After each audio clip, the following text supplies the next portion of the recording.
Halo teman-teman, apa kabar semuanya? Kembali lagi bersama saya, Wakil Film.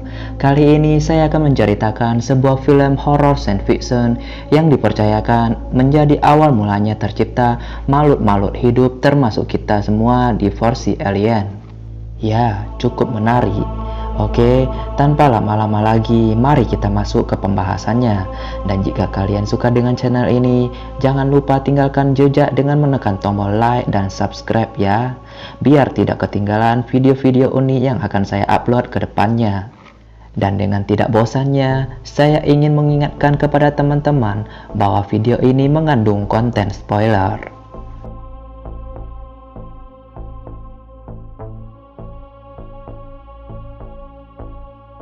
Film diawali dengan pemandangan alam bumi yang ada di jutaan tahun yang lalu. Diketahui di sini masih belum punya satupun kehidupan. Terlihat pergunungan dan air terjun yang jernih dan indah. Lalu tiba-tiba diperlihatkan munculnya sebuah pesawat luar angkasa yang besar. Kemudian ada salah satu anggotanya yang meninggalkan pesawat itu. Dia berdiri di tepi air terjun. Terlihat bentuk postur tubuhnya sangat mirip dengan manusia. Dan sepertinya dia akan meminum sebuah cairan yang aneh yang berwarna emas kekuningan. Setelah meminum, tubuhnya menghancur dan memecah belah. Sehingga dia jatuh ke dalam air terjun yang ada di situ dan hancur berkeping-keping. Lalu sisa sel-selnya kembali menjadi sel-sel baru yang katanya ini adalah awal mula terciptanya kehidupan yang ada di bumi. Dan film Prometheus pun dimulai. Lalu cerita beralih ke beberapa juta tahun kemudian, tepatnya di tahun 2091, di mana terlihat para ilmuwan yang tengah mencari peninggalan kuno di sebuah bukit berbatuan. Dan di sana, salah satu anggota dari mereka bernama Dr. Elizabeth menemukan sebuah lukisan gambar yang aneh berada di dalam batu. Elizabeth bersama kekasihnya terlihat begitu takjub dengan penemuan mereka. Di gambar itu terlihat seperti seseorang sedang menunjuk beberapa planet dan mereka berkata, akhirnya kita menemukannya. Lalu Elizabeth pun berkata, mungkin mereka ingin kita menemukannya. Kemudian scene berpindah di luar angkasa. Terlihat sebuah kapal luar angkasa yang sangat besar dan kapal itu bernama sesuai dengan judul film ini, yaitu Prometheus. Pesawat itu memiliki 17 anggota dan pesawat tersebut sudah menempuh perjalanan sejauh 3,7 kali 10 miliar kilometer. Wah, perjalanan yang sangat jauh dari bumi. Di dalam pesawat itu terdapat sebuah robot android yang canggih yang bernama David. Dia ditugaskan untuk mengontrol pesawat itu selagi awak-awak kapal tertidur di kapsul sleeping. Dan jika teman-teman belum tahu apa itu kapsul sleeping, dia adalah sebuah alat yang menidurkan manusia dengan jangka waktu yang lama, namun tidak berjalan usia. Alat ini digunakan untuk menempuh perjalanan yang jauh, supaya awak-awak kapal di situ tidak kehilangan umur di perjalanan yang jauh. David dirancang sebagai robot yang sangat mirip seperti manusia dan diprogramkan untuk mempelajari berbagai macam hal yang baru. Singkat cerita, perjalanan mereka akan segera mencapai tujuan. Kemudian, David mulai membangunkan para awak-awak kapal yang sudah tertidur kurang lebih 2,5 tahun. Kemudian, mereka dikumpulkan dan melakukan meeting untuk sebuah informasi di mana ekspedisi ini yang bertujuan untuk memastikan bahwa sang pencipta atau yang mereka sebut engineer itu benar-benar ada. Dan berdasarkan artefak-artefak penemuan yang ada di bumi, semua lukisan itu mengarah kepada satu planet, yaitu planet yang akan mereka tujui. Dan setelah diteliti, planet tersebut memang mempunyai bentuk postur dan atmosfer yang sangat mirip dengan planet bumi. Kemudian diperlihatkan seorang kakek tua yang berpresentasi dengan menggunakan video hologram. Dia adalah pemilik perusahaan Weyland yang telah mendanai ekspedisi ini. Singkat cerita, mereka pun mulai memasuki atmosfer planet tersebut dan akan mendarat di sana. Terlihat pemandangan di sana yang indah dan hampir seperti bumi.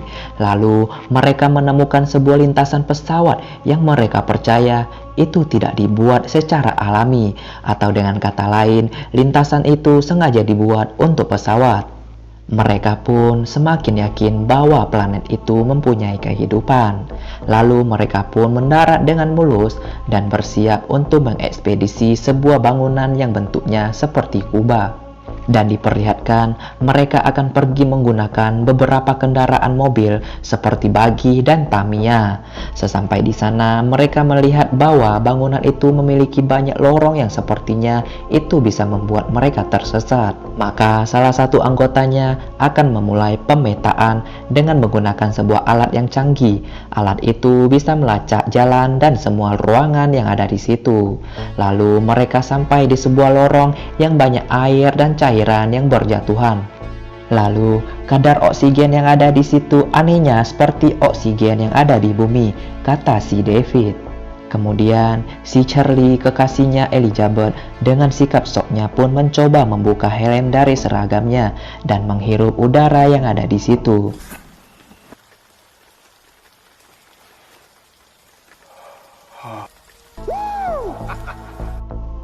Dan benar saja, mereka di sana bisa bernafas seperti biasanya. Keyakinan mereka pun bertambah bahwa di sana ada kehidupan. Lalu, setelah beberapa lama, mereka menelusuri lorong-lorong yang ada di sekitar, sampai ketika si David dengan tidak sengaja menemukan sebuah tulisan yang aneh yang terukir di tembok. Setelah sekian lama David memahami tulisan itu, David pun mengetahuinya. Ya, karena David memang dirancang untuk itu. Lalu David pun tiba-tiba mengaktifkan sebuah video hologram yang canggih dari tulisan tersebut. Dan muncullah hologram yang menunjukkan ada beberapa pasukan yang berlari menuju ke sebuah lorong. Mereka pun mengikuti pasukan tersebut sampai video hologram itu berakhir. Dan mereka dituntun pada sebuah pintu yang besar, dan di sana terdapat mayat yang bentuknya seperti manusia tapi ukurannya sangat besar dan aneh. Kemudian salah satu anggota Elizabeth pun meminta untuk kembali ke pesawat karena takut dengan semua penemuannya. Elizabeth pun bilang jangan ada yang berpisah, namun dia memaksa akan tetap kembali dan juga dia akan mengajak salah satu awak lainnya. Singkat cerita, Elizabeth pun menyuruh rekan yang lain untuk mengecek mayat tersebut berapa lama dia sudah mati. Dan setelah diteliti, makhluk ini sudah mati sekitar 2000 tahun yang lalu. Itu berarti kejadian hologram tadi terjadi sekitar 2000 tahun yang lalu. Kemudian di sisi lain, si David berhasil menemukan cara membuka pintu tersebut dan terlihat di dalam ada potongan kepala mayat tersebut. Tapi anehnya di dalam mempunyai udara oksigen yang aneh sehingga potongan kepala itu tidak membusuk. Elizabeth pun meminta untuk membawa kepala tersebut untuk diteliti. Sedangkan yang lain terkesima dengan keadaan yang ada di dalam ruangan itu. Terdapat patung yang aneh dan guci-guci yang jumlahnya sangat banyak. Lalu diperlihatkan di tanahnya pun terlihat seperti ada cacing yang mirip seperti cacing-cacing yang ada di bumi. Setelah sekian lama mereka menelusuri ruangan tersebut, tiba-tiba mereka diperintahkan dari pesawat untuk segera kembali, dikarenakan di luar akan segera ada badai, dan naisnya badai tersebut bercampur dengan kelikir tajam yang bisa saja membahayakan mereka. Singkat cerita, mereka pun kembali menuju pesawat. Sesampainya saat mereka akan masuk, mobil yang ditumpangi Elizabeth bergoyang karena tanjakan pintu, sehingga menyebabkan kepala mayat tadi terjatuh.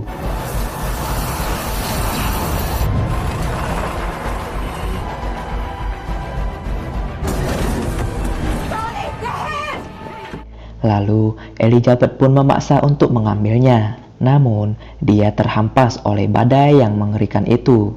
Untungnya, Elizabeth berhasil diselamatkan oleh rekan-rekannya, termasuk David.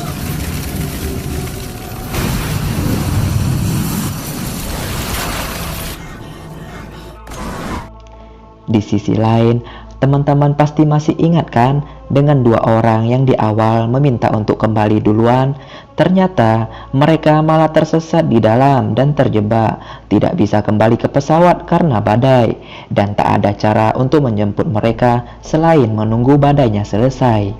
Mampus lu, sudah diingatin untuk tidak berpisah malah ngeyel, jadi tersesat kan?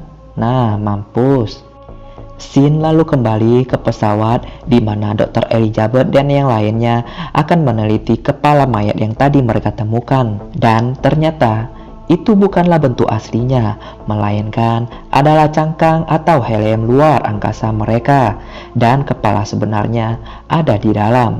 Kemudian mereka membukanya dan terlihat bentuk kepala itu berbotak dan berjamur. Anehnya, bentuknya masih utuh dan sangat mirip dengan manusia. Kalau kalian ingat, kepala ini adalah kepala yang mirip di scene-scene awal di air terjun yang mati. Lalu, mereka menggunakan alat canggih yang membuat struktur pada kepala itu meningkat. Kemudian, lama-lama matanya terbuka dan mengeluarkan cairan hitam yang anehnya seperti akan pecah. Dan mereka pun langsung mengisolasi kepala itu. Dan benar saja, kepala itu langsung pecah.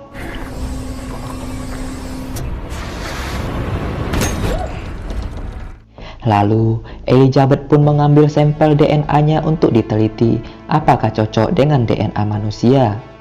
Dan ternyata DNA makhluk itu dengan DNA manusia sangatlah cocok, dan itu sangat mengagetkan mereka. Dan di sisi lain, kamera menunjukkan David yang tengah membongkar sebuah guci yang diambilnya dari gubah tadi. Di dalam terdapat sebuah botol kaca dengan cairan berlendir. Dan di dalam botol itu terdapat cairan hitam organisme. Lalu David berkata, hal besar selalu berawal dari hal kecil. Karena David dilancang untuk terus belajar, maka karena itu David dengan secara diam-diam memasukkan cairan hitam itu ke dalam minuman yang akan dikasihkan ke Charlie, kekasihnya Elizabeth, dengan tujuan untuk mengembangkan cairan itu. Setelah beberapa lama David berbincang dengan Charlie, lalu secangkir minuman yang sudah dicampur setetes cairan tadi pun diberikan ke Charlie. Singkat cerita, malam pun tiba dan mereka pun beristirahat. Terlihat kamera menunjukkan Charlie yang menghampiri Elizabeth dan sedikit berbincang-bincang. Ellie berkata ke Charlie bahwa sampel DNA makhluk itu sama persis dengan DNA manusia. Sampai ketika mereka membahas soal Elizabeth yang tidak bisa mempunyai anak alias mandul. Ellie pun ke bawah suasana dan bersedih. Dan untuk membuat kesedihan Ellie itu hilang, Charlie pun melakukan enak-enak dengannya. Scene lalu berpindah ke dua orang yang masih kejebak di dalam kubah. Mereka kalang kabut karena tersesat. Namun, mereka tetap berusaha tenang.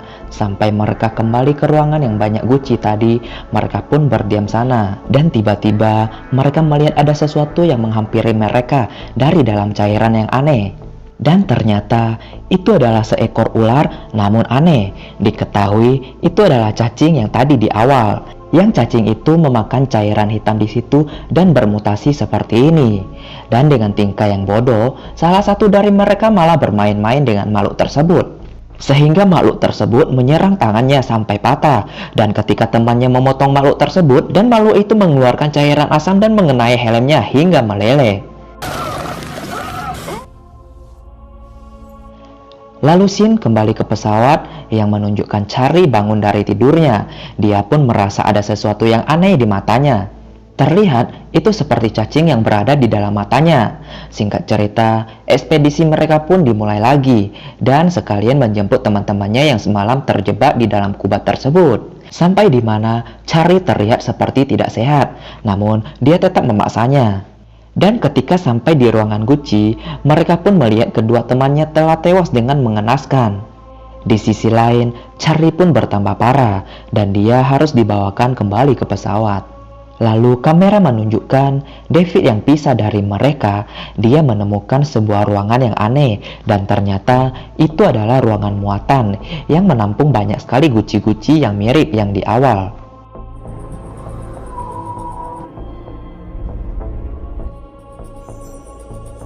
Lalu, David menemukan lagi sebuah ruangan yang di sana ternyata adalah ruangan kendali tersebut. Ternyata lagi, tempat itu bukanlah sebuah gubah atau bangunan, namun itu adalah sebuah pesawat alien yang sangat besar ukurannya. David pun menemukan lagi ada salah satu kapsul tidur milik penghuni di sana yang ternyata di dalam masih ada penghuninya, dan naasnya makhluk tersebut masih hidup namun masih tertidur. Dan singkat cerita, mereka pun telah kembali ke pesawat. Sampai di gerbang pesawat, salah satu anggotanya, si Victor dari anak pemilik perusahaan Weyland, tidak mengizinkan Charlie masuk karena takutnya Charlie akan menginfeksi semuanya. Dan dengan kondisi yang semakin parah, Charlie pun pasrah dan mengucapkan kata terakhirnya kepada Elizabeth, kekasihnya. Dan dia pun dibakar hidup-hidup.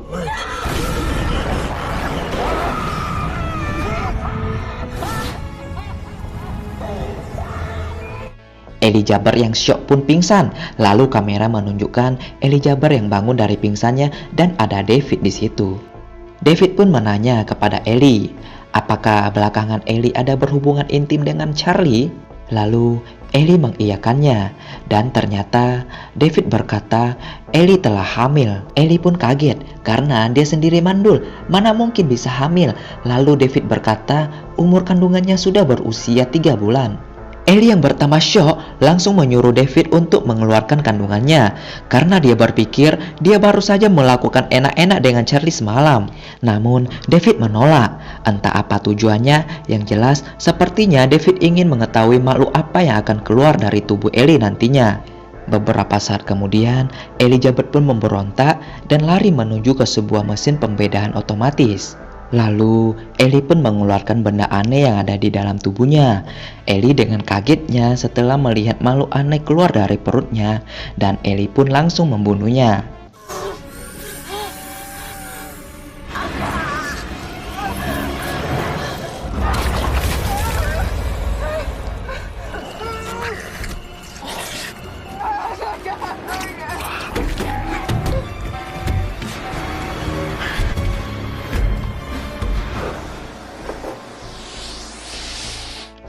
Singkat cerita, Ellie pun menemukan kenyataan lainnya. Teman-teman masih ingat kan kakek tua di awal yang berpresentasi yang dikabarnya telah mati? Nyatanya dia masih hidup dan selama ini dia tertidur di salah satu kapsul tidur yang ada di dalam pesawat itu.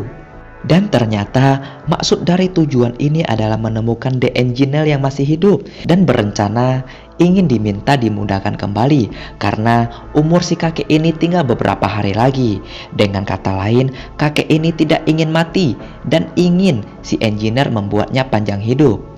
Elizabeth yang semakin tidak percaya dengan semua itu, dia pun menyarankan kita semua untuk kembali pulang saja karena di sini yang ada semakin bahaya. Namun, saran itu ditolak mentah-mentah. Lalu para peneliti lain bersama David dan kakek itu pun bersiap kembali ke kubah tersebut.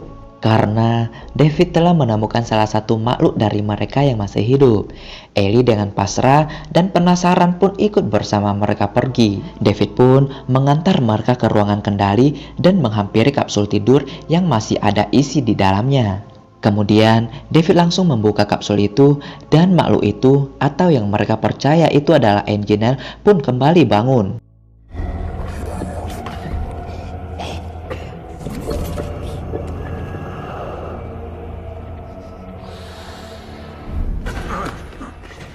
I'm alright. Damn, David. Just like he asked.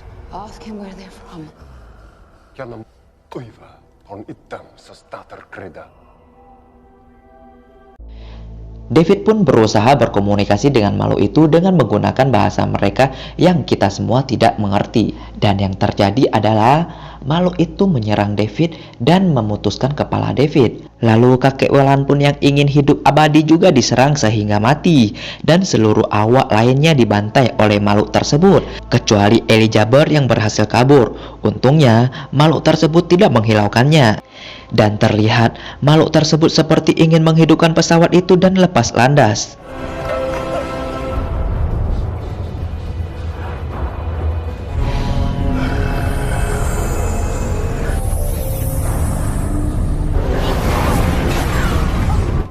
Elizabeth pun tiba-tiba mengetahui tujuan Engineer yang sebenarnya.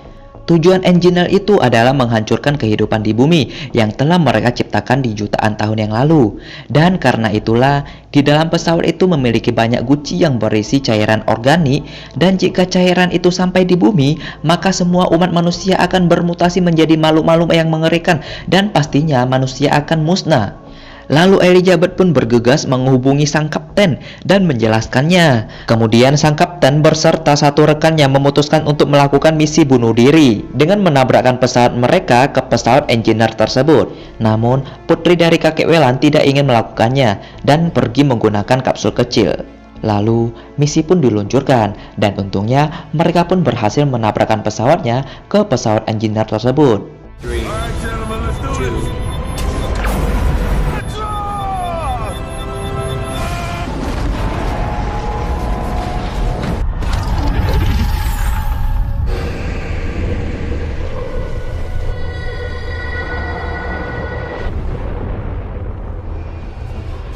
Lalu tersisa putri kakek Whelan dan Dr. Elizabeth yang berhasil selamat.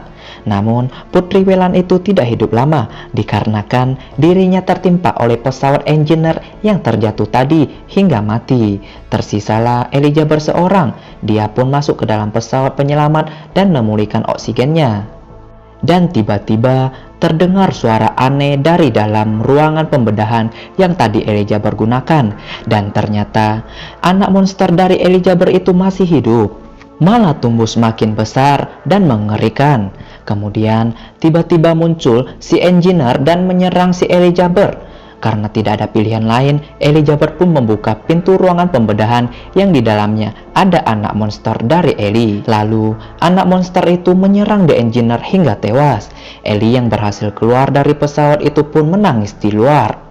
Kemudian terdengar suara yang ternyata itu adalah suara David yang menyuruh Dr. Elizabeth untuk menolongnya. Dan Dr. Ellie pun bertanya kepada David, "Kenapa saya harus menolongmu, David?" David pun menjawab, "Karena hanya David lah yang bisa memperbaiki pesawatnya." Dan David pun menjelaskan bahwa di planet itu tidak hanya memiliki satu pesawat yang seperti itu saja. Dengan kata lain, di planet itu masih terdapat banyak pesawat yang seperti itu. Singkat cerita, Ellie pun menghampiri David dan dia berkata kepada David bahwa dia tidak ingin kembali ke bumi, melainkan ingin pergi ke tempat si Engineer itu berasal. Dikarenakan Elizabeth yang masih bertanda tanya kenapa si Engineer yang telah menciptakan manusia, lalu dia juga yang ingin memusnahkan manusia. Dan David pun menyetujuinya. Kemudian dokter dan Ellie pun kembali ke tempat yang semua ini berawal. Lalu, kamera menunjukkan sebuah pesawat Engineer yang di dalamnya itu adalah Dr. Elizabeth dan David. Dan film pun selesai. Tunggu. Masih ada scene di akhir film. Terlihat dari perut Engineer itu muncul sebuah monster yang tidak asing, yaitu bayi dari alien Xenomorph. Dan ternyata film ini masih ada kelanjutannya. Jika video ini berhasil membuat banyak penonton penasaran, maka akan saya upload kelanjutannya. Dan jika teman-teman suka dengan channel ini, jangan lupa untuk tekan tombol subscribe-nya. Dan see you di next video.